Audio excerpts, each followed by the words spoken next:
Арыбасын ару кыргызым. Байыркы жумак бүгүнкү чындык. Ал эми бүгүнкү чындык эртеңки жомок. Саламатсыздарбы, урматтуу теле көрүүчүлөр? Мезгил сабактары берүүбүздү улантабыз. Өткөн сабактарда айткандай, мезгил сабактарынын 8 китеби чыкты. Ошолдо перилер тууралуу кеп болгон. Мына ошол темабызды улай бүгүнкү күндө бизде мейманда Булбулбек Осмонкулов. Куш келипсиз. Мына өткөн сабактарда айттык, атланттардын жана лемурилердин жерден башка чин өлчөмдөргө өтүшү. Алардын адамдарга болгон бүгүн жардамы, адамдарга болгон таасири, жерге болгон таасир жөнүндө сүйлөштүк. Ошондо бир учкай сөз болду. Бу лемурилер дагы периште түспөлүндөгүлөр. Атланттар дагы биздин жердешибиз болгондон кийин биздин адашпообузду үчүлтүк мыйзамында чечип атат деген нерсе болду да. Алардын атланттар Сириус планетасында болсо, ал эми лемурилер белгисиз бир аламдын сферасында жүргөн болсо, алардын жолугушуусу тууралуу. Анан алардын адамзатка берген маалыматтары тууралуу. Жолугушуу кантип башталган, качан болгон, ошондон сөздү улап кетсек. Ошол 8 китепте кызыктуу эмелер бар да, маалыматтар бар да. Кээде окуп отурсаң, жомок сыяктуу дейсиң да. Бирок чын эле болуп аткандай жазылат да бул китептечи ушундай. Мисалы үчүн башка бирөөгө айтсаң, эмнени айтып атсың деп айтышы да мүмкүн да. Ушундай нерселер көп. Өтө улуу чындык дайыма жомок окшош болот. Вот ошол улуу күчтөрдүн дейбизби, же ошол жакта жашап аткан жана башка цивилизациянын өкүлдөрү дейбизби, ошолордун бири-бири менен болгон жана байланыштарын, жолугушууларын тим эле азыркы жашоодо болуп аткандай эле ушундай бир жазылат да. Көрсө алардын деле жашоосу биздикиндей эле, аласа бересе, байланыш, алдыда болгон программаларды сүйлөшүү, ошондой эле нерселер менен болот окшойт да аякта делечи. Кантип байланышат алар? Ошонусун бир маалымат бар.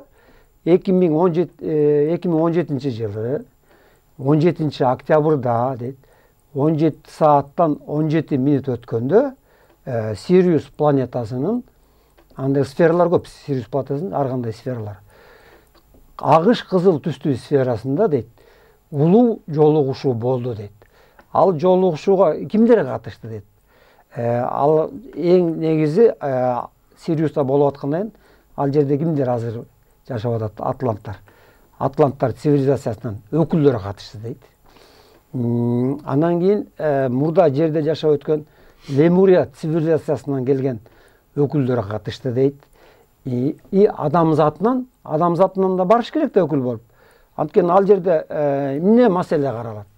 Ал жерде ошол алтын доор, анан алтын ордону түзүү маселеси каралат экен да. Адамзатын кандайча жол менен кайыпка алып чыгабыз? Ал качан болот? Ошо кайыпка адамзат цивилизациясын аман эсен алып чыгыш үчүн кандай немелерди, иш аракеттерди жасаш керек? Вот ошолор жөнүндө эле сиз экөөбүз ушинтип отуруп сүйлөшкөндөй эле, алар да ошол жактан сүйлөшүшөт экен да. Анан ошол жолугушуу жөнүндө айтылат да. Анан жер адамзат цивилизациясынан өкүл болуп дейт, Чуагата келди дейт да. Анан эмне үчүн Чуагата келди? Башкалары барса болбойт эле, Манас ата барса болбойт беле, же Семетей деген.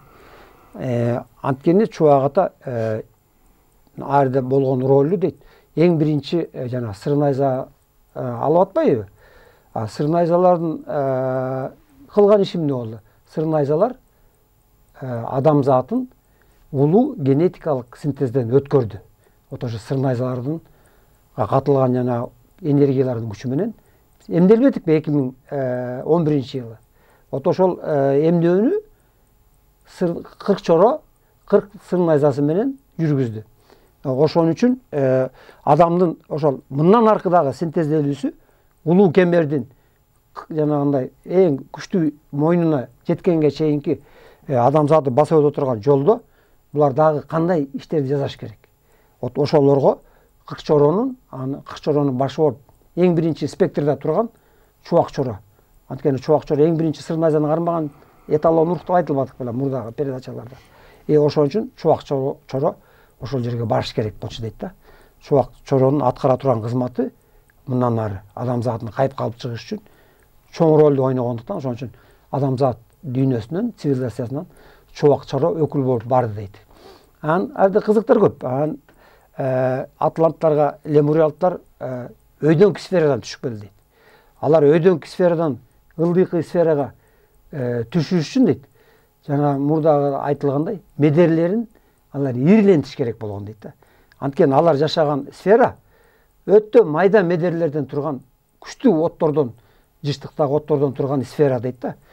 Алар бияка жакындаш үчүн, көрүнүш үчүн жанагындай немедечи, Сириус сферасында көрүнүш үчүн алар медерлерин ирилентти дейт да.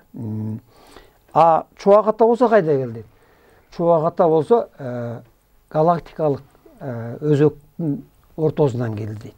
Саманчы жолунун ортосунан. Керек болсо дейт, ал галактикалык түркүк ошол өзөкчө, ошол жерде турган оттор лемуриялыктар келген сферадан дагы күчтүү немеден сфера деп эсептелет экен да, Саманчы жолунун түркүгү.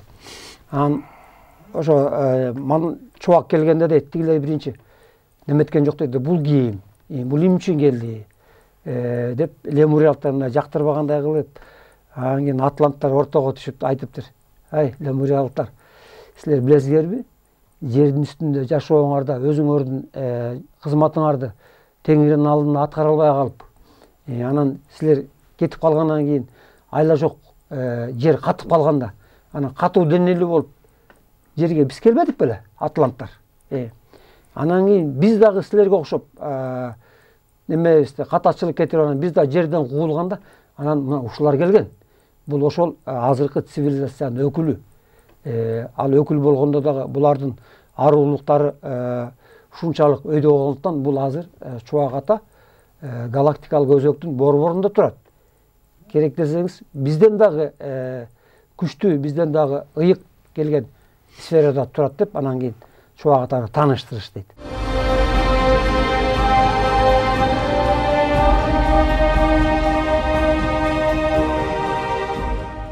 Чубак Атага ишенбеген себеби алар жука денелүүлөр, периштелер, лемурийлер. Бул бизге өкүл болуп анан ортого түшчү бул кийим дегенде жана көрүнгөндө ал жерде бизде периште, жарым периште, анан периште болгон перилер пайда болгон. Ал жерде пайда болгон Чубак дагы өзү жарым периште да. Алмамбет Ата, Бок мурун, жарым пери да. Жарым перилер. Анан аларга ишенбегенде аягында анан Айчүрөк таза толук пери келген дагы. Анан ошол жерде ал Айчүрөк апа түшкөндө бардыгы силкинип, ооздору ачылып калды. Анан айла жок ишенди деп. Бул жерде доомат коюлуп атпайбы? Атланттар лемурийлерге доомат коюп атат да. Дагы бир суроо салгым келип турат. Эгерде лемурийлер адашпаганда кандай жашоо болмок жерде? Туура. Ушул тууралуу айтып кетсең. Ошол жөнүндө да бар маалымат. Эгерде дейт лемуриялыктар жана өзүнүн кызматтарын так аткарып, жерди жанагындай неме акыбалындачы, от акыбалында күчтүү майда медерлерден турган акыбалында жерди кармап турганда дейт, анда өнүгүү башкача программа менен кетмек дейт да. Мүмкүн дейт жердин үстүнө катуу денелүүлөр жашоого келмек эмес дейт да. Кудай Тааланын баштапкы программасы ошондой экен. Жердин үстүнө дайыма ушундай аруу денелүү, жука денелүүлөр жашоо кечирмек экен да. Атланттардан кийин биздин адамзатынын жерге келип калышы дейт, бул вынужденный вариант болду дейт да. лемуриялыктар дейт өздөрүнүн цивилизациясына берилген программасын дейт жарымына да жетпей калды дейт Кудай Тааланын астында. Ошон үчүн анан кийин Кудайдын планы өзгөрүп, жер жанагынтип катып калгандан кийин айла жок, ошого ылайыктап анан кийин катуу денелүүлөрдү жерге жашоого кое берди дейт да. Бир четинен анда азыркы адамзат, акыл эстүү адамзат лемурийлердин жаңылып калганына бир четинен сүйүнсөк болот. Ыраазычылык айтса болот экен да. Ошол перилер келип адамзатка келип ошол ортодогу лемурийлерден кийинки атланттар келгенге чейинки чоң боштондук жердин үстүндө эч ким жашабай калганда перилердин чоң кызматы болуптур да. Дооматты негизи кое берет экенбиз. Биз деле азыр атланттарга доомат койсок болот, лемурийлерге доомат койсок болот, перилерге доомат койсок болот.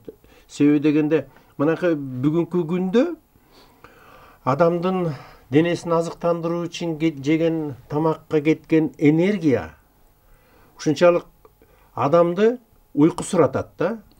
Рухту айтам. Адамдын денесин эмес, рухту. Анан ошол биздин жашообузда, жердеги жашоодо күрөш, пендечилик үчүн, бүгүнкү турумдук жашоо үчүн күрөш. Мен кээде ушул китептерди окуп атып оюма келет да, перилер, улуу мыйзамдар адамдарды ошол бир жумада бир жолу тамак ичкидей кылып, ысыкка, суукка чыдагыдай кылып коюп, анан бизден талап кылса, азыр бизден талап кылып атпайбы? Ушул жака өтүшүбүз керек.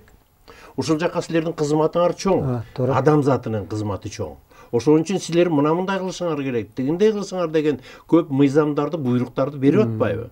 Ошондо мен дагы аларга дагы өзүмчө бир адам катары доомат койгум келип кетет да. Силер ошону мындай болбогондо мындай болбойт эле.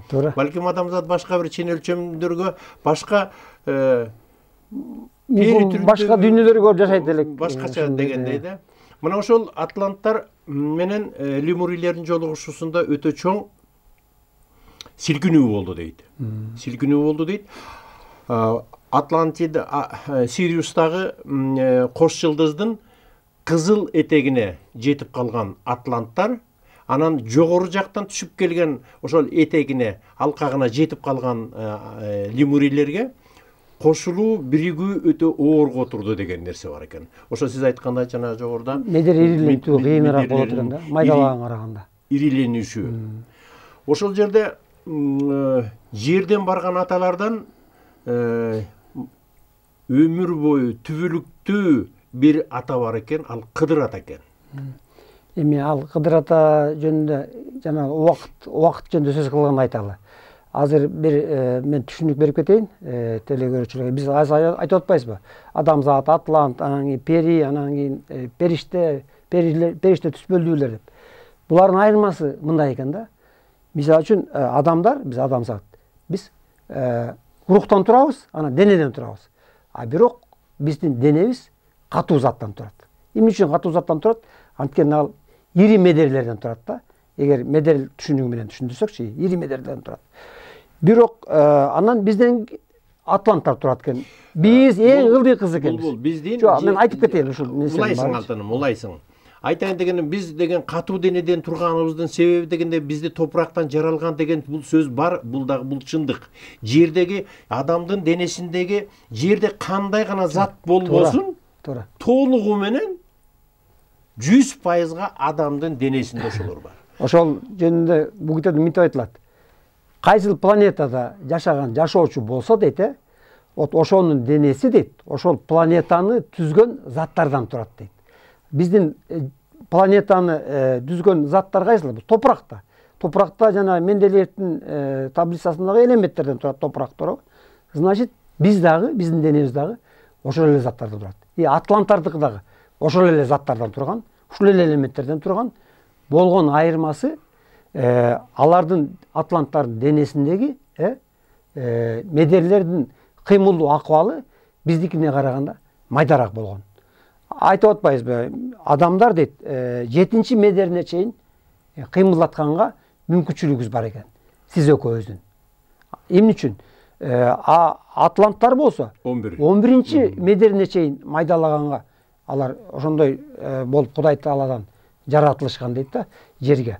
Анткени дейт, алар келген убактагы жердин акыбалы менен, ошол убактагы жердин энергетика акыбалы менен адамзаты дүйнөгө келген жердин үстүнө жаралып калган убактагы жердин акыбалы көрдүңүзбү? Эки башка болгон. Атланттар дүйнөгө келгенде жердин үстүнө жерде майда медерлер кыймылдап турган. Адамзаты биз келген убакта уже жер андан да катып уже жердин майда медерлери кыймылдабай калгандыктан биз ошол стандартка ылайыкташылып ошондой болуп жаралып калдык да. Сиз экөөбүз ушундай болуп жаралып калдык. Ал эми жана мен баштабадым беле, айырмасы ушундай деп да. Атланттардын майдараак медерлери иштеп турган. Перилердики болсо, перилердин денеси алар ушунчалык майда медерлерден тургандыктан алар адамдын көзүнө көрүнбөйт дейт да. Адамдын көрүү мүмкүнчүлүгү бар экен да. Биз алыстыкты бир белгилүү чекке чейин көрөбүз да. Андан ары көрө албай калабыз. Көрүш үчүн бирдеке колдонуш керек, дүрбүн. Ошондой эле майда нерсени да көрбөй калабыз. Майданы көрөбүз, бир убакта нар жагына көзүбүздүн курчу жетпей калат да. Кыргызча айтканда, эмне үчүн? Анткени Кудай Таала бизди чектеп койгон экен. Көрүү мүмкүнчүлүгүбүздү, угуу мүмкүнчүлүгүбүздү, кереги жок нерсени бизге берген эмес. Ааламда не деген ушундай укмуш үндөр бар дейт. Аны уксаңар дейт, кулагың тарсылдап чыдабайт дейт. Бирок Кудай Таала кудурети менен бизге ошондой чек берип койгон. Биз андай күчтүү үндөрдү укпайбыз, күчтүү эң жай үндөрдү укпайбыз. Ошондой эле алыс нерсени көрбөйбүз, майда нерсени көрбөйбүз. Ал эми перилер болсо, жанагындай жука денелүү тургандарда дейт, аларда көрүү органдары, угуу органдары аларда жок. Анткени аларга кереги жок дейт. Алар жанагындай телепатиялык жол менен бири-бири менен алака байланыш кылышат дейт биринчиден. Экинчиден алардын көрүү, угуу, сезүү, жана ысыкты, суукту бардык нерсени бир гана сезим деген гана нерсе аткарат дейт да. Алар бизге караганда аруу, ыйык жашоочулар деп айтылат экен. Перилер менен, периште түспөлдүүлөр менен, анан накта периштелердин дагы айырмасы бар экен. Перилердин денесин түскөн медерлер ирирээк келет, перилердики. Периште түспөлдүүлөр, лемуриялыктардыкычы, алардын денесин түскөн медерлер перилердикине караганда андан да майдараак дейт. Значит, майдараак деген нерсе эмне? Майдараак нерсе деген нерсе алардын ааруулугу, алардын тазалыгы, беркилерге караганда, перилерге караганда периште түспөлдүүлөр өйдөрөөк турат экен. Периште түспөлдүүгө караганда накта периштелердики алардын медерлери аябай майда болот экен дагы. Ал жөнүндө кийин жанагы убакытка киргенде айтылат да, ошондо информациялар, маалыматтар. Кызык маалыматтар бар дагы. Пери, анан периште. Экөө ошондо мындай неме да, адамзат турат эң ылдый жагында. Анан кийин атланттар турат. Медерлигин майдалыгын каратады. Анан кийин перилер турат. Перилерден кийин периште түспөлдүүлөр, лемуриялыктар. Анан эң эле ыйык, эң май жашоочулар, булар аруу жашоочулар, булар периштелер экен. Периштелер түбөлүктүү жашайт деп айтылат да. Алардын эмне үчүн түбөлүктүү экендигин түшүнүш үчүн биз убакыттын сырына киришибиз керек экен да.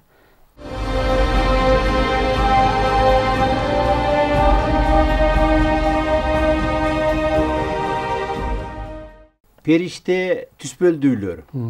Бирок периште түспөлдүүлөргө караганда медерлеринин адыр айтып атпайсыңбы? Майдалыгы жагынан. Перилердики ирирээк келет. Бирок бул китепте айтылат, аларга караганда перилер бир топ эсе күчтүү деп айтылат. Периште кейпине түспөлдүүлөргө караганда. Алар күчтүү эмес, алар ийкемдүү дейт. Алар ошол медерлерин майдалаганга дагы, ирилеткенге дагы ийкемдүү келишет дейт да. Ийкемдүүлүгү алардын артыкчылыгы ошондой экен да. Ошол ийкемдүүлүгү, ошол артыкчылыгын айтып атат. Артыкчылыгы ошол, ийкемдүүлүгү. Себеби дегенде лемурилер канчалык майда болгону менен медерлери алардын колунан келбейт өзүлөрүнүн ири медерлерин ирилетүү, чоңойтуу, кеңейтүү, катуу абалын алып келүү, улардын колунан келбей турган нерсе да. Мына ошол Сириус планетасында жерлештерибиздин жолугушуусу биринчи Чубак атадан келген. Чубак атанын сыр найзасы бул мурдагы берүүлөрүбүздө да айттык. Түпөгүнүн оң кайып жана сол кайып күчтөрү бар экени айтылган. Бул оң кайып көрүүчүлөргө дагы бир жолу түшүнүктүүрөөк болуш үчүн айта кетели, оң кайып жана сол кайып. Адамзаттынбы, заттынбы, канчалык майдаланып, медерлери майдаланып отургандардын баардыгы булар материя, физикалык дүйнө. Ал эми алардын көрүнбөй калгандары антиматерия деп бул китепте айтылат. Ошол оң кайып, ошол физикалык, материалык дүйнөнүн оң кайыбы. Ал эми сол кайып болсо, ошол кайып дүйнө дейбиз. Көрүнбөй калган дүйнөнү сол кайып деп. Ал эми ошол Чубак атанын сыр найзасынын түпөгүндө оң кайып жана сол кайыптын ыргактары жайгашкан, толкундары жайгашкан, сырлары жайгашкан. Жөнөкөй тил менен айталы, ошол күчтөрү, кереметтери ошол сыр найза менен оң кайыпка дагы, сол кайыпка дагы кирген улуу күчү бар. Баягы мурдагы берүүдө айттык, жанагы 360 градуста тайторуну чапкан жөнүндөчү. Ар бирин алып отуруп, ар бирин ал убакыттын энергияларын алып отуруп, ар бир тулпардан, аргымактан ашып отуруп, 360 градустагы энергиялардын баарын өзүнүн рух энергиясына сиңиргенден кийин анан тайтор чыгып келген. Ушунун сыңарында эле мына бул жерде жазылат. Сыр 40 найзанын 39 ашталды, 40 ашталды. Анан эң акыркысы Чубак ата өзү урду дейт. Мына ошол күчтүн эме муну мурдагы берүүлөрдө айтканбыз. Ошол керемети менен ошол кайып дүйнөдө ошол Сириус планетасына кирип келгени жөнүндө айтылат. Бул жана жогоруда айткандай бардык нерсе бир жомок окшош. Жомок. Ошондуктан биздин берүүбүз дагы жомок окшош, чындык. Адамзаттын өсүүсүндө, адамзаттын өнүгүүсүндө булардын бардыгы кечеги жомок деген нерсенин баары мына бүгүн баары эле чындык болуп атпайбы? Туура, мындай экен да, жомокту дейт, силерге эмне үчүн берет дейт. Жомокту деле жазуу жасаат же бир киши ойлоп, бир адам ойлоп чыгарып анан айтат да.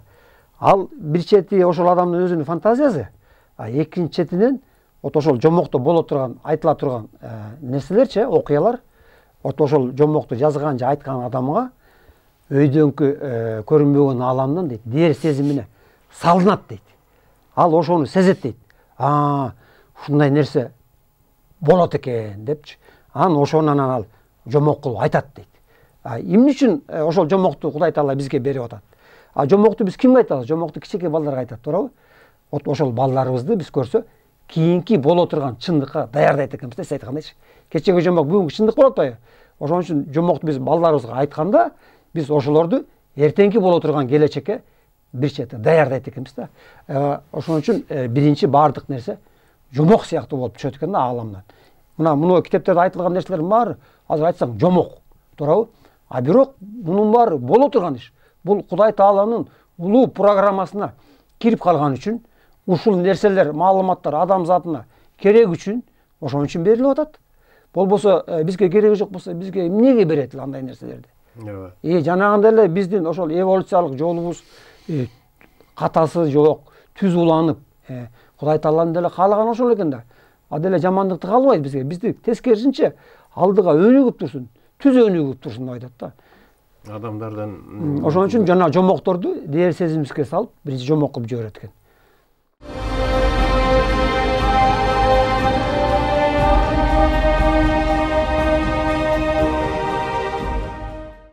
Бул аалам экиге бөлүнөт экен да. Материалдык дүйнө. Анан кийин, сиз айткандай, антиматерия дүйнөсү депчи. Материалдык дүйнө деген сиз экөөбүзгө берилген дүйнө. Биз азыр материалдык дүйнөдө жашайбыз да. мына бизге көрүнүп турган жылдыздар, ай, күн, бүт космос боштуктары бизге сезилген, көрүнгөн. Ушунун баары биздин дүйнө экен. Материалдык дүйнө. Биз ойлойбуз да, биз космостук корабльга түшүп алып, алыс учсак, бир башка дүйнөгө барып калабыз деп. Жок. Биз өзүбүздүн материалдык дүйнөдөн эч качан чыга албайт экенбиз. Материалдык дүйнөдөн чыгыш үчүн жана айткандай кайыпталуу процессине киришибиз керек да. Трансформация болуш керек. А трансформация болуп калуу деген бул башка стандарттагы башка дүйнөлөргө барып калуу да. Ошон үчүн материалдык дүйнө дейт, бул ааламдын 1%-ине гана жетпегени түшөт дейт. Жана 360-тын ичинде бизге берилген чек 1,9 болот атпайбы? 360-ты 1,9га бөлсөң 1%га жетпей калат да. Вот ошол 1%га жетпеген дүйнө бул материалдык дүйнө дейт ааламдагы. А антиматериалдык дүйнө калганын баары ошол антиматерия дүйнө экен да, бизге көрүнбөгөн. Бирок антиматерия дүйнөсү сиз айткандай экиге бөлүнөт экен да. Оң кайып, анан сол кайып болуп бөлүнөт экен антиматерия. Оң кайыбы бизге жакынырагы, ири медерден турган сфералар, булар оң кайып сфералар. Ал эми майда медерлерден, күчтүү оттордон жана энергиядан турган сфералар булар сол кайып. Анан ошол медерлер майдаланып барып, анан кийин акырында жана убакыт энергиясын айланып кеткен. Эң күчтүү нерсе бул дүйнөдөгү бул убакыттын энергиясы экен да. Бүгүнкү күндө биздин элибиз кыргыз, өзүбүз жөнүндө айталы. Бир жаңылык болсо, деги эле адамдардын баары ошондой экен. Көзү жетип, көзү көрбөй калган, акылы жетпей калган нерсенин баардыгын не дейт бизде? Бул жомок дейт. Миф деп коет да. Миф, бул легенда, бул жөн эле адамдын оюна, адамдын жомок болобу, фантазия дейбизби? Эгерде ааламда, чексиз ааламда, эгер ал нерсе жок болсо, маселен, такыр жок болсо, ал адамдын оюна келбейт. Келбейт, туура. Ушуну түшүнүү менен биздин ал турган Манасты жомок деп атпайбыз. Манас канакей, паспортун гана Манас паспорту бар экен дегендей. Одон оор түшүнүктөрү менен. Эми бул бара-бара оңоло турган нерсе. Азыр биз айтып аткан нерселердин баары көпчүлүк адамдарга, дээрлик көпчүлүгүнө өкүнүчтүүсү жомок катары. Сиз экөөбүз мунун ооба чындык экенин билип, түшүнүп, ошону кандайдыр бир сезимибиз менен туюп, бакылдап ушул жерде отурабыз да. Ушуну элибиз түшүнсө деген максат менен ушул берүү башталды. Туура. Бүгүн болбосо эртең, балким азыр биз айтып аткан жомок сыяктуу нерселер ошол көрүүчүлөрүбүздүн кандайдыр бир деңгээлине үрөөн сыяктуу себилип аткан эле нерсе. Мунун дагы кайталап дагы башка бир ыкма менен көрсөтөлү деген оюм бар. Чоң плакаттар менен жанагы ааламдагы кубулуштарды учкай айкаштырып алар менен, ошону менен чоң экрандарда, видеолордо ошондой нерселерди, техниканы колдонуп көрсөтсөк, баягы далил катары, жарым далил болобу кээ бирөөнө, ошондой болобу деген. Сиз туура айтасыз. Мисалы үчүн сиз экөөбүз отуруп алып, мындай аңгемелешүү кылып атабыз да.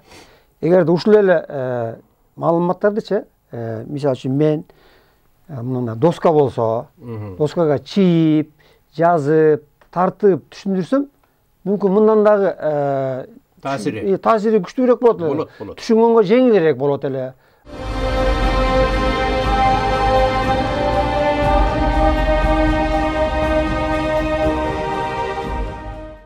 Мисалы сиз экөөбүздүн сүйлөшүп аткан нерселерибизди бирөөлөр көрсө айтат, ай, какта бир мифти айтып атыр деп. А бирок бул китептер действительно түшүп атпайбы? Бул кандайча жол менен ушул китептер жазылып атат? Бул дагы өзүнчө сырдуу нерсе да. Туурабы? Жөндөн эле ал маалыматтар көрсө түшпөйт экен да. Кудай Таала ошол кайсыл цивилизацияга өнүгүүсүнүн алдыга жылыш үчүн кандай маалыматтар керек болсо, ошол маалыматтарды кандайдыр бир ушундай керемет жолдор менен берип турат экен да.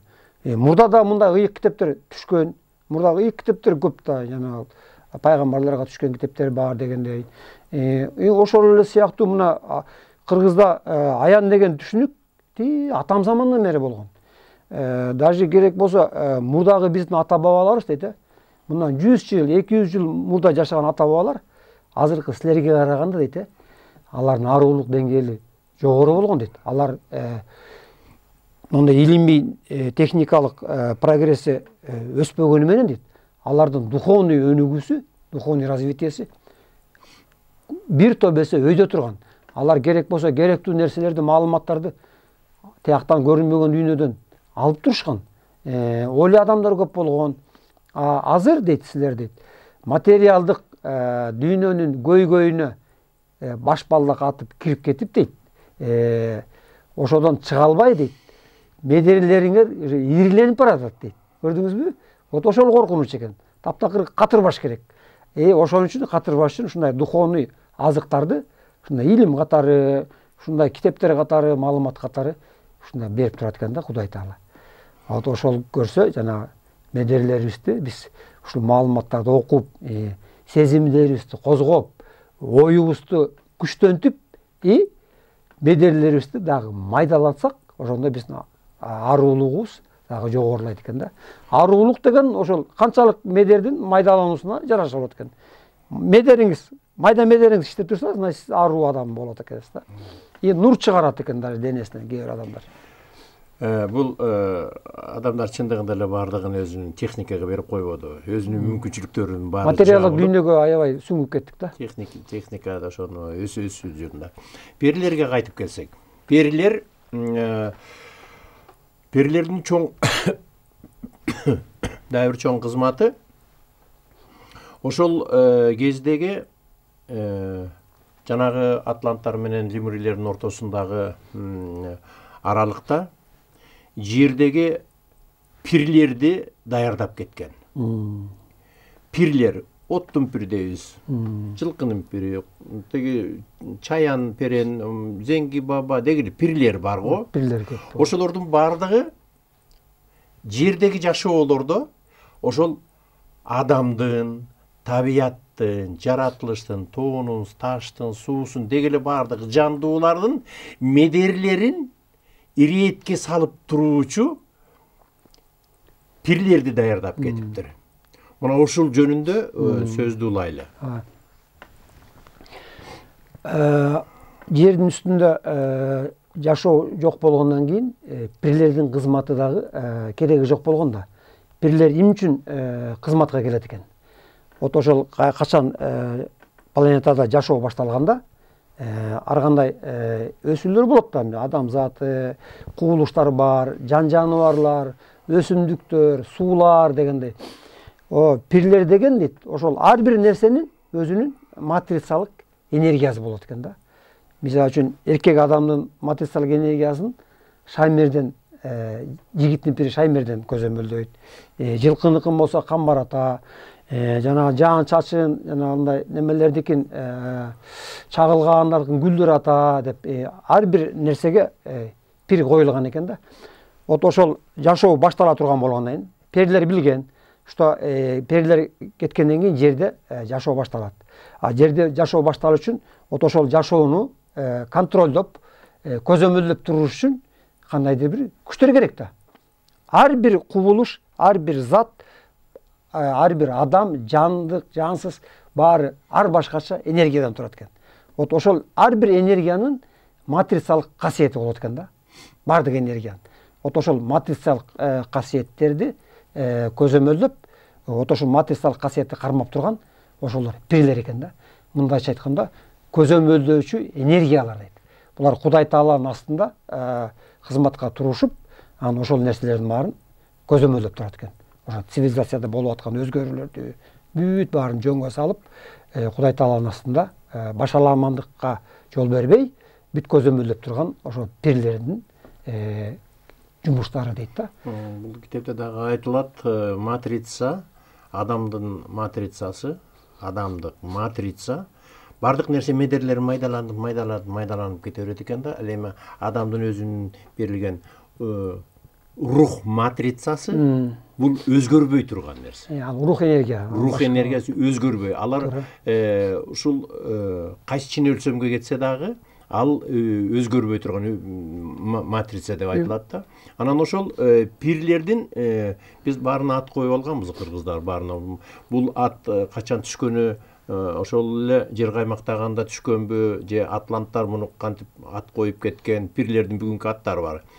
Ойсул ата, Зеңги баба, Гүлдүр ата, ошондойчу маселен. Бул качан коюлганы жөнүндө өгүнө суроо салсам дагы ага убакыт жете элек, айтыла элек дейт да. Бул жердеги азыркы биз башка дүйнө таанымдагы адамдар буларыңар ширк деген жерлердин бардыгы өтө майда медерлерден турган акыл эстүү, аң сезимдүү толкундар. Мына ошолор пирлер, ирээттеп турган пирлер. Кадимки эле ыйык жерлердеги ар биринин өзүнүн ээси болот го. Ошону ыргакка салып, адамдын жан дүйнөсүнө эмне керек болсо, ошону берип турган. Майда көзгө көрүнбөгөн булардын бардыгы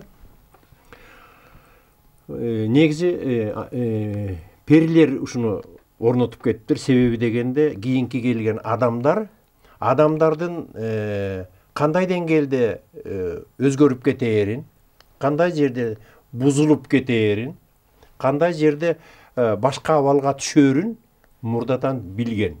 Ошондуктан ошолорго жардам катары пирлердин өзүнүн кызматы жана ыйык жердегилердин кызматы болуп келиптир. Туура. Бир эле убакыттачы, мисалы үчүн биз эр адамбыз, эр адамдын пири Шаймерден ата деп коет, жигиттин пири.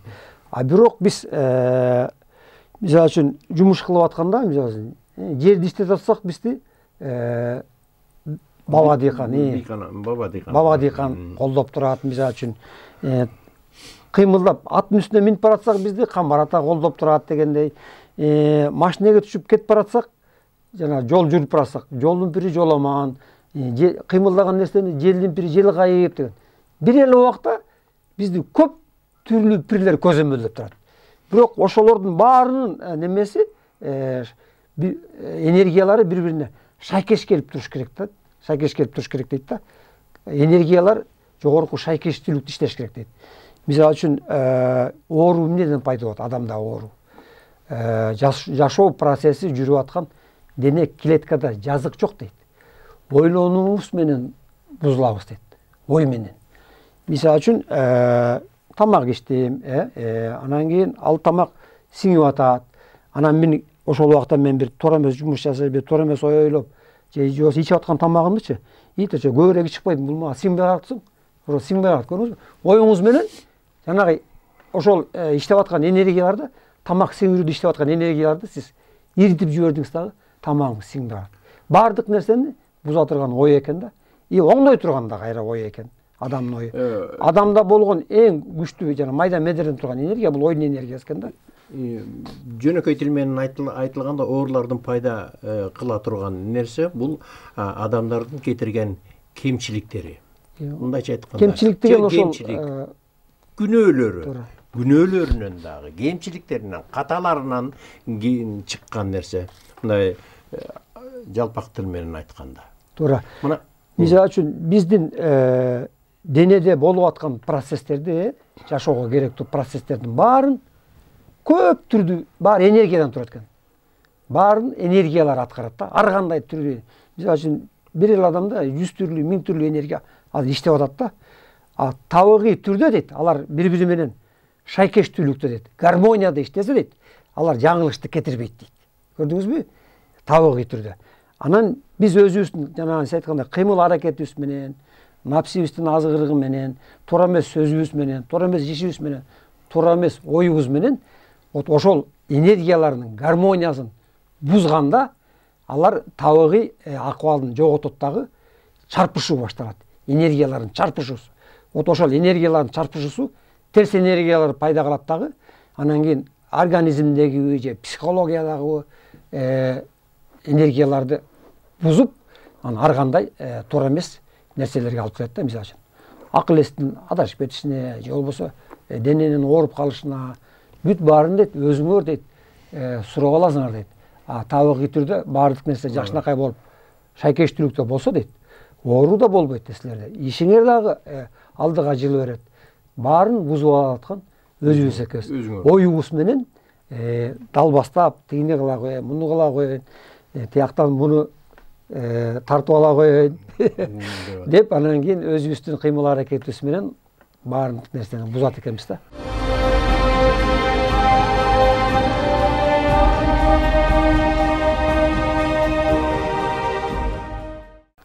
Адам денесиндеги энергиялардын бардыгы энергиялардан турат, энергиялардын баары акыл эстүү деген сөзгө. Маселен, адам бир жерин кесип алса, ушул жерде бир кичинекей клеткадагы өзүнүн акыл эси бар да. Акыл эси. Биздин түшүнүк менен айтканда. Анан ошого тегерегиндеги клеткалардын бардыгы жардамга келет. Кадимкидей жардамга келип, баягы шайкештикти кайра ордуна, бузулган шайкештикти ордуна келтирүү үчүн биз муну дары сыбап койдук, айыгып калды, же болбосо айыкты дейбиз да. Ал ошого нерсеге клеткалардын өзүнүн жардамы, өзүнүн акыл эсинин, аң сезимин жумшап аракет кылбаса, жок болсо, акыл эси жок болсо, бул айыкмак эмес да. Ар бир клетка өзүнчө акыл эстүү. Медер канчалык майда болсо, ошончолук акылдуу болот дейт. Ошончолук ийкемдүү, ошончолук неме болот дейт да, немеси көп болот дейт да, эмне деп коет жанагы, амалдуу болот дейт да. Медер канчалык майда болсо, ошончолук амалдуу болот экен да. Мисалы үчүн биздин денебизде болуп аткан нерсе, физиологиялык нерселердин баарын аткарып аткан ошо майда медерлер, бүт тамакты сиңирип аткан майда медерлер. Ошо тамак аркылуу бизге энергия берип атат, бизди сүйлөтүп атат. Мисалы үчүн мына сөз каяктан чыгат, Сөз ойдон чыгат, туурабы? Биз биринчи ойлонобуз, анан кийин ошону көмөкөй аркылуу үн кылып чыгарып, сизге түшүндүрүш үчүн мен оюмду сөзгө айлантышым керек. Туурабы? Мындайча айтканда материализовать этишим керек да. А ой каяктан жаралып атат? Ойду ким жаратты, мисалы үчүн? Ошол жерден ойлондукпу? Ойлонгон жокпуз да. Ойду көрсө, сезимдеги энергиялар биринчиден, анткени сезим эң биринчи кабылдайт экен. Айлана чүйрөнүч болгон нерсенин баарын. И рух энергиясы бар го, жандын энергиясы дагы кошумчасы менен анан кийин мээге импульс беришет экен дагы. А мээнин нейрондору, анан уже мээнин нейронуна түскөн жанагындай медерлер анан кийин бири-бири менен маалыматташып, кыймылга келип, анан ошону энергия кылып, ой кылып чыгарат экен да. Мисалы үчүн биздикин адамдардын оюн ошо мээ аркылуу энергиялардын шайкештүүлүгү аркылуу чыгат экен да. Жанагы ойчу. Ошолор чыгарып жатса биздеги ойду, материалдык жандардыкычы. Ал эми жанагы сиз айткандай перилер, периштелер, алар кандайча кылып ойлойт алар, эгер мээси жок болсо. Туура да, денеси жок, мээси жок. Алар кантип ойлойт? Аларда тескерисинче дагы эле ошол эле ошонун денесин түскөн дейбизби, рухун түскөн медерлердин алакасы аркылуу аларда да ошондой бир ой пайда болуп, анан ой сезим сыяктуу болуп бөлүнүп чыгат экен алардыкы дагы. Силер ойлойсуңар дейт, баардык эле жашоочулар ушундай бизге окшош, көзү бар, кулагы бар, анан ишинди басып жүрүш керек. Андай эмес дейт. Башка дүйнөлөр көп дейт, миллиондогон, жүздөгөн, сандаган жашоочулар бар бул ааламда. Параллель чектерде жашагандар бар. Бизден ылдый жашаган сфералар көп экен. Аякта дагы немелер көп экен, жашоочулар. Бизден өйдө турган аалам чексиз, сансыз дейт. Көзүң эмес, акылың да жетпейт дейт ааламдын тиги көптүрдүүлүгүнө. Биз болгону өзүбүз мындай реакция кылган, көргөн, билген гана материалдык дүйнөнүн немеси менен гана жашайт экен, түшүнүгү менен жашайт экенбиз да. Баардык нерсе бизде относительно салыштырмалуу. Биз бир нерсени түшүнүш үчүн бир нерсеге салыштырышыбыз керек да, жанагы теория относительность деген ошо да. Негизи дагы кайталайм, ушул берип аткан берүүлөрүбүздүн баардыгына ааламдагы, табияттагы болуп аткан кубулуштарга, жан дүйнө сезими алган туюмдарга, жан дүйнө алган байланыштарга, маалыматтарга адамдар бүгүнкү күндө такшалыш керек экен да. Акырын-акырындан такшалып отуруш керек экен. Такшалуу деген бул өзү текши алуу деген сөздөн ошондой бар түшүнүк бар мына китепте. Текши алуу. Ар бир иштелип аткан, берилип аткан нерсенин натыйжасынын эң негизин шакирти текши алуу. Устатынан алыш керек да. Ооба, текши алганда, текши ушул айтылып аткан нерсенин баардыгын алуу менен ошону текши алуу, толук алуу, ошол такшалуу. Адамдардын такшалуу. Жана пирлер жөнүндө айтып атканда, жолдо баратып жоломон ата дейбиз, жылкыга менсек камбар ата деп. Ошол адамдардын унут болгон нерсеси бүгүн билип эле коебуз бизчи. Адашуу ушундан чыгып атат. Ооба, билем. Маани бербейбиз да. Шаймерден. Маани бербейбиз. Биздин улуу кыргыз, улуу аталар аттанганда жоломон атага, мингенде камбар атага, төбө минсе ойсул ата, уйду сааганда зеңги баба. Деги эле бардык нерсе чөлдө баратса чаян ата. Деги эле ушундай пирлердин баардын таанып, билип, кадам таштаган сайын жолдорунун баардыгын ошол пирлер колдоп, коштоп, кандайдыр бир ишинин баарын оңуна чыгарып ачып баскан. Мына ушуну биз бүгүнкү элибизге, бүгүнкү кыргызыбызга толук кандуу жеткирүү бизде максат. Мына ушул бара-бара азыркы негизи эле ушул биз айтып аткан илгерки мектеп окуучулары макал лакаптарды изилдеш керек, окуш керек. Бизде окуй турган балдарга бере турган тарбиялар толтура мектепте. Бизде мектептен баштап, бала чактан баштап ошолор эмне үчүн айтылган, ошолордун чечмелениши, ошентип отуруп, мына ушундай эле пирлер жөнүндө дагы өзүнчө бир сабак болуш керек. Мектептерде, бала бакчалардан баштап мектептер. Бул момундай болот. Булардын баары чындык балдар. Ушинтип баягы атын атасаң куту сүйүнөт дейт. Алагыштуу атынан чакыр дейт. Ошондой атын атаганда биз алардын бар экенине болгон ишеним пайда болот. Ишеним пайда болгондон кийин алар бизди көрүп туруп бизге ишенип атат дегендей да. Ой, бул балам мага ишенип атат, ошол жолун оңоп коеюнчу. Деңгээлди тазалап туралчы. Мен ушуну кийин оюма келет, ушулардын баардыгы бара-бара болот деген оюм бар да. Бул мектеп программасына кире турган кыргыздын көчмөн дүйнө тааным жашоосундагы нерселердин баардыгы кайра келгенде ошондо адамдар оңоло баштайт. Сөзсүз түрдө. Бүгүнкү сабагыбыздагы аягына жетип баратат. Эгер айтылбай калган ой болсо, мен айтып коеюн. Бүгүнкү тема боюнча. Ушу телекөрүүчүлөргө бир мен кайрылып коеюнчу. Урматтуу телекөрүүчүлөр, уже канча көрсөтүүдөн бери ушинтип ушул китептер жөнүндө, ушул маалыматтар жөнүндө биз кеп кылып атабыз. Ал ошол биздин кеп кылган максатыбыз эле ошол адамдар ушул нерсени окуп, кызыгып, жан дүйнөсү ойгонуп, биз дагы Кудай Таала үчүн бир кандайдыр бир кызмат экенибизди сезип, өзүбүздүн деген эле максат биздики биринчиден. Анан экинчиден мына ушул китептердин чыгып атканына 20 жылдай убакыт болду. 20 жылдан бери ошо окуп, мен улам кайталап окуй берем. Мисалы үчүн 8-нчи китеп окуган кайра 1-нчи китеп окусаң, ошо кайра тигини түшүнө баштайсың да. Берде неме жок да. Баары эле бири-бири менен ушундай байланышта. Анан кийин айтайын дегеним, ушул китептерде айтылган нерселердин баарына көзүм жетип, чын экенине ишенгенден кийин, анан кийин мен ушул жерде келип сүйлөп атам. Мен деле Кудайга ишенген адаммын. Эгерде калп нерсени айткандан корком да мен, туурабы? Мен күнөөгө батып калсам, ал күнөөсү мага оор тиет да. Ошон үчүн көзүм жетип, чын экенине ынанып, 100% ишенгенден кийин, анан мен ушул маалыматтарды айтып жатканда коркпой айтып жатам да. Болбосо мен аны коркотмочумун эгер калп нерсе болсо. Ошон үчүн урматтуу телекөрүүчүлөр, муну миф экен, анан калп экен, каяктагы бир немелер айтып атыр деп деген ойдо болбой, тескерисинче кызыксаңар ушуга, ушундай бир аалам бар экен. Биздин бул китептерде адамзатынын алыскы, жакынкы келечегинде боло турган кубулуштардын баары айтылат. Анан Манас ата жөнүндө көп маалыматтар бар. Манас атаны биз баатыр дейбиз, ал жок, ал маатыр болгон эмес.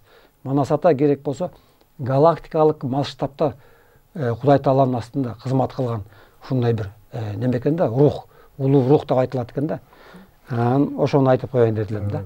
Абдан туура, бул адамдын өзүнүн айтып аткан нерселеринин баарын элге жетсе деген тилегиңиз кабыл болсун. Бу Манас атаны кийинки убакыттарда Манас атанын купуя сырлары жөнүндө, анын энергиялык туруулары, анын толкундары, анын аткарган чыныгы ааламдагы кызматы, жердегиси ааламдагы кызматы, анан келечектеги кызматы. Сөзсүз түрдө келечектеги кызматын айтпай кетсек, анда Алтын доор программасы бул орду жок болуп калат. Адамзатын дейт, алтын доорго жетелеп аман эсен алып бара турган күчтүү энергия деп, бул ошо Манас энергиясы деп айтылат да бул китепте. Вот ошол Манас энергиясынын жардамы менен дейт, алтын доорго аман эсен барасыңар деп айтылат да маалыматтарда. Анда эмесе дагы бир жолу сизге чоң рахмат. Дагы келерки эми бул китепти аягына чыгыш үчүн да бир топ берүүлөр болот. Андан кийин дагы азыр мен билишимче 9-чу китеп да жазылып атат. Бүтөйүн деп калыптыр. Анан ошол жерде жанагы сырдуу найзалар каякта бүгүнкү күндө, алар болгондон алар жөнү жок болуп кетпеш керек. Ошол физикалык түрүндө сыр найзалар бар деген баштапкы бир маалыматтар. Ошолордун сырлары чыга турганда 8-чи китебинде бар. Ошо сыр найзалар жөнүндө. Көп айта турган неме көп да, бул жерде маалымат көп. Маалымат көп. Урматтуу телекөрүүчүлөр, биздин убактыбыз ар убак дайыма саналуу. Муну бөлүп айтуунун элге сиңимдүү болушу дагы өзүнчө маанилүү. Мунун баарын ошондуктан бөлүп айтып турабыз. Барыңыздарга кыргыз сөзүнүн сөөгүндөгү касиетин, канындагы сыйкырларын, өзүнүн ким экенин, улуу экенин эч убакта унутпасабыз деген улуу максат бар. Кыргыз чындыгында эле өтө улуу, өтө бийик, өтө ыйык турган зат деп айталы. Адам атанын улап келаткан адамдын заты. Буга көп нерселер далил. Биз айтып аткан нерселердин бардыгы азыркы күндө көбүнесе ишенич жок болсо дагы эртең сөзсүз мунун чындыгы чыга турган. Бул тарыхта көрүнүп атат. Кечээ эле Төлөк Төрөканат аксакалдын китебин айтып чыктык. Биздин Кыргыздын өзүнүн тарыхы Кытайдын тарыхында жазылган 7000 жыл тарыхыбыз бар экен деп, ушул маселе менен немеге бардык, академия, улуттук академияга барып, ушундай тарыхыбыз бар экен, анын далили гана, анын кандай бул жөн эле болбогон сөз, жомок катары жазылган деп академиктердин, тарыхчылардын өзгөчө ушул нерсеге каршы турушту да. Андайды программага киргизүүгө болбойт мындай нерсе. Бирок ошол жердеги маалыматтардын бардыгы орустун улуу окумуштуулары, кыргыздар жөнүндө жазган Бериштам, Гумилев, Киселев деген улуу окумуштардын жазгандардын бардыгын төп келип турса дагы макул болбоду. Ал эми биздин президентибиз Кытайга баргандан кийин Кытайдын президенти биздин тарыхыбыздын дагы андан ары 800 жыл тарыхыбыз бар экен дегенде уккандан кийин гана деп азыркы күндө ошонун үстүндө иштеп аткан окумуштууларыбыз бар. Айтайын дегеним эмне? Бардык нерсе бул чындык, айтылып аткан нерсенин баары, адамдын оюна келген нерсенин баары бул чындык. Эгер болбосо, ал жөн гана адамдын оюна келбейт дегендер. Ошондуктан бүгүнкү айтып аткан, кечетен бери качандан бери берип аткан берүүлөрдүн баары эртеңки доор жөнүндө, адамзат жөнүндө, өткөн доордогу манасыбыз жөнүндө айтылып аткан нерсенин баардыгы чындык. Ал бир кыргыздын көкүрөгүнүн түпкүрүндө жатат. айтылган нерселер ошол сиздердин оюңуздардын, каныңыздардын, жан дүйнөңүздөрдүн түпкүрүнө бир бүлүк салып, ошол жердеги бир ачылбай аткан эшиктерди, кагалгаларды ачып берсе деген улуу тилек. Ар бир кыргыздын канында ушул нерселердин баары бар. Кыргыздын канында улуу Теңирдин буйругу менен көчмөн дүйнө таанымын билген кыргызда чип катары улуулук нерселердин баардыгы кыргыздын канында бар, дээринде бар. Ошондуктан ошол нерселерди козгоп, ой менен, сезим менен козгоп, өзүңөрдөгү улуулуктарды тапканга аракет кылыңыздар. Себеби ал ар бир кыргызымдын өзүндө бар нерсе. Байыркы жомок бүгүнкү чындык. Ал эми бүгүнкү чындык эртеңки жомок. Арыбасын аруу кыргызым. Бар болуңуздар, көрүшкөнчө.